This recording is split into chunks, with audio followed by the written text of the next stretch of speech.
Committee Ahmad پور سیال رانا توقیر آصف نے اپنے چھوٹے بھائی رانا منصور آصف کے ہمراہ گورنمنٹ ایسوسیٹ کالج برائے خواتین احمد پور سیال کا دورہ کیا۔ کالج میں طالبات کے لیے سازگار اور علم دوست ماحول فراہم کر کے اسے بڑے شہروں کے کالجز کے ہم پلہ بنانے کی کوششوں پر رانا توقیر آصف نے پرنسپل پروفیسر مسز نعیم النساء کے کردار کو سراہا۔ پرنسپل نے چیئرمین کو درجہ چہارم کے سٹاف کی عدم دستیابی کے حوالے سے بھی آگاہ کیا، جس پر چیئرمین نے میونسپل کمیٹی کی طرف سے روزانہ کی بنیاد پر ایک خاک روب اور ہفتے میں ایک دن مالی کی دستیابی کو یقینی بنانے کا وعدہ کیا۔ اس موقع پر گفتگو کرتے ہوئے رانا توقیر آصف نے کہا کہ اس کالج کا قیام سابق MN مرحوم نجف عباس خان سیال کی جد و جہد کا نتیجہ ہے۔ میں بذات خود بھی کالج کے مسائل کے حل میں اپنا کردار ادا کروں گا اور MNA اور MPA کی خدمات بھی حاصل کی جائیں گی۔ اور میں انشاءاللہ تعالی یہ پرنسپل صاحب سے وعدہ کرتا ہوں اور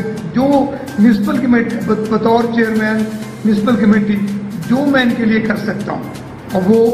پوری طاقتوں سے کروں گا، اور جو باقی لوگ بھی ہیں جو ہمارے MPA MNA ہیں ان سے بھی ہم کہیں گے کہ وہ بھی اس میں اپنا حصہ ڈالیں، اور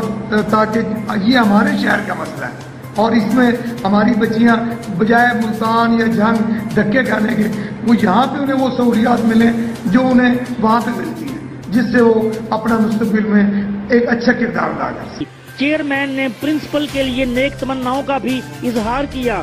تنویر حسین، سٹار نیوز، احمد پور سیال۔